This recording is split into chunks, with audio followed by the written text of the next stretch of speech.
एक बच्चा था, वह बहुत ही होनहार था। एक दिन वे अपने पिताजी से प्रश्न पूछते हैं, पिताजी खुश कैसे रहा जाता है, अर्थात खुश रहने का राज क्या है। पिताजी हैरानी से कहते हैं, इतनी छोटी सी उम्र में यह सवाल, मैं शायद ही इसका सही जवाब दे पाऊंगा। लेकिन एक ऐसा व्यक्ति है जो तुम्हें इस प्रश्न का उत्तर दे सकता है। वह कौन है? पिताजी, मुझे जल्दी बताओ, वह कहाँ मिलेगा? पिताजी कहते हैं, वहाँ दूर एक पहाड़ी है जहाँ बहुत ही खूबसूरत जगह है। ऊपर एक महल मिलेगा जिसमें एक महान बुद्धिमान पुरुष रहते हैं। वे तुम्हें सभी सवालों का जवाब दे सकते हैं। पिताजी, मैं वहाँ जाना चाहता हूँ। वह बच्चा अगले ही दिन अपनी सभी सामान पकड़कर टिफिन पैक कर वहाँ जाने के लिए निकल पड़ा। 2-3 दिनों की कड़ी परिश्रम के बाद वे लड़का उस पहाड़ पर पहुँच गया। लड़का वहाँ का दृश्य देखकर ख्यालों में ही खो गया। वह जगह बहुत ही खूबसूरत थी। वह लड़का सोचता है, पहले मैं जिस काम के लिए आया हूँ उसे पूरा कर लेता हूँ। वहीं पास के बगीचे में एक व्यक्ति काम कर रहा होता है। लड़का उससे बुद्धिमान व्यक्ति के बारे में पूछता है। वह व्यक्ति लड़के को बताते हैं कि उधर एक महल है, तुम्हें वहीं पर बुद्धिमान व्यक्ति मिलेगा। वह लड़का अपनी मंजिल को ढूंढते हुए आगे की ओर बढ़ता जाता है। आखिरकार वह लड़का महल तक पहुंच ही जाता है। वहां पहले से कई सारे लोग मौजूद होते हैं जो बाबा जी से सवाल कर रहे होते हैं। वे लड़का अंदर का दृश्य देख मनमोहित हो जाते हैं। फूलों की सजावट, तरह तरह के पकवान और उस महल की मधुर सुगंध मन को विचलित कर उठता है। कड़ी मशक्कत के बाद लगभग 3 से 4 घंटे बाद उस लड़के का नंबर आया। लड़के बाबा जी से अपना सवाल प्रस्तुत करते हैं। बाबा जी, आपको मेरा सादर प्रणाम। मेरा सवाल यह है कि व्यक्ति की खुश रहने का राज क्या है? वह बाबा जी बड़ी प्रसन्नता से कहते हैं, बेटा, इतनी छोटी सी उम्र में इतना बड़ा सवाल, तुम बहुत प्रभावशाली लग रहे हो। इस सवाल का जवाब मैं तुम्हें तभी दूंगा जब तुम मेरे द्वारा दिए कार्य को पूरा कर लोगे। बाबाजी, वह कार्य क्या है? मुझे जल्दी बताओ। बेटा, धैर्य रखो। दरअसल तुम्हें इस महल को घूमकर अच्छी तरह से देखना होगा। यहाँ की खूबसूरत बगने, विशाल पुस्तकालय, पेंटिंग और भी बहुत कुछ। लेकिन तुम एक चम्मच को पकड़े रहोगे जिसमें 2 बूंद तेल होगा।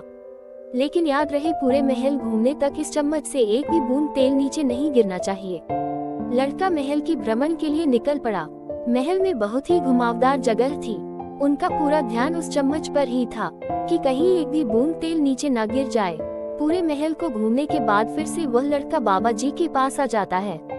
बाबा जी, मैंने आपका पूरा महल घूम लिया है। अब तो बताए, खुश रहने का राज क्या है? बाबा जी कहते हैं, तुमने वो बगीचे देखा, कितनी खूबसूरत हैं, और वे फूल पूरे वातावरण को सुगंधित कर दिया है। इसे मैं 10 सालों के कड़ी परिश्रम के पश्चात बना पाया हूँ। तुमने वह भव्य पेंटिंग देखी जो आंखों को चकाचौंध कर दे, और वो विशाल पुस्तकालय देखा जिनमें बहुत सारे अनमोल किताबें हैं। यदि कोई उन किताबों को पढ़ लो तो इस संसार में ऐसा कोई भी सवाल नहीं है जिसका जवाब उसे पता ना हो। लड़का बोला, क्षमा करे बाबा जी, मैंने महल को ठीक से देख नहीं पाया। मेरा पूरा ध्यान इस चम्मच पर था कि कहीं तेल की बूंद नीचे गिर ना जाए। बाबा जी कहते हैं, बेटा, तुम फिर से एक बार महल को घूम आओ। इस बार महल को तुम अच्छी तरह से देखना। लड़का एक बार फिर से महल को अच्छी तरह से घूमकर वापस आ गया। बाबा जी द्वारा पूछे जाने पर सभी सवालों का जवाब देने लगा। फिर बाबा जी पूछते हैं, वह चम्मच कहाँ गया जिसमें तेल की बूंदें थी? लड़का कहते हैं, बाबा जी, महल इतनी खूबसूरत था, मैं तो बिल्कुल ही आकर्षित हो गया था। मुझे पता ही नहीं चला कि कब मुझसे चम्मच से वे 2 बूंद तेल नीचे गिर गया। देखो बेटा, जब मैंने तुम्हें पहले महल देखने के लिए भेजा तब तुम्हारा पूरा ध्यान उस चम्मच पर था। तुम महल की खूबसूरती को देख नहीं पाए, और जब दूसरी बार भेजा तो तुमने महल की खूबसूरती को निखारा, देखा, परखा और आनंद लिया। लेकिन तुम उस चम्मच को भूल गए, अपनी बेस को भूल गए। खुश रहने का राज यह है कि तुम जो भी करो, कितनी भी खूबसूरत चीजें दिख, अपनी बेस को कभी ना भूलना। जो व्यक्ति अपनी जड़ के साथ साथ संस्कारों के साथ साथ आगे बढ़ते हैं, वह कभी दुखी नहीं होते और हमेशा खुश रहते हैं। वे सफलता की ऊंचाइयों को छूते हैं। उस लड़के को अपनी सवाल का जवाब मिल गया और वे खुशी खुशी अपने घर चला गया। कहानी हमें सिखाती है, दोस्तों, हमें भी उस बाबाजी के सिखाए हुए रास्तों पर चलना है। सच में खुश रहने का राज यही है कि हम अपने संस्कारों को, अपनी जड़ को बिना भुलाए आगे बढ़े, आधुनिक जीवन का आनंद लें। सफलता आपकी कदमों को चूमेगी। ये कहानी आपको कैसी लगी हो, हमें कमेंट जरूर करें।